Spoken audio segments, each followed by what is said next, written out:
ডায়াবেটিসে আক্রান্ত রোগী অনেকেই কিন্তু জিজ্ঞাসা করেন যে আমি কি সকালে ব্যায়াম করব নাকি সন্ধ্যায় ব্যায়াম করব? অনেকের মধ্যে এই প্রশ্ন আছে। এখন এটার সঠিক উত্তর যেটা সেটা হচ্ছে যে আপনার যখন সুবিধা হয়। কিন্তু ব্যায়ামটা আপনার করতে হবে। আপনি যদি ফজরের নামাজ পড়েন তাহলে এরপরে আপনি হাঁটাহাঁটি করতে পারেন। এটা একটা খুবই ভালো হয়। নির্দিষ্ট সময় হবে এবং আপনার শরীর অনেক ভালো থাকবে। অথবা এমন হতে পারে যে আপনি মাগরিবের নামাজ বা আসরের নামাজ পড়ে হাঁটাহাঁটি করলেন। কিন্তু আপনাকে রেগুলার হাঁটতে হবে। এটাই হচ্ছে মূল বিষয়। সেটা আপনি সকালেই করেন বা রাতে করেন।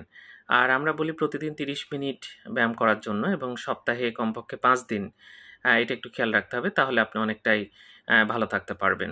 তো যাই হোক ডায়াবেটিসে আক্রান্ত রোগীদের অনেক কষ্ট হয়, অনেক সমস্যা ফেস করতে হয়।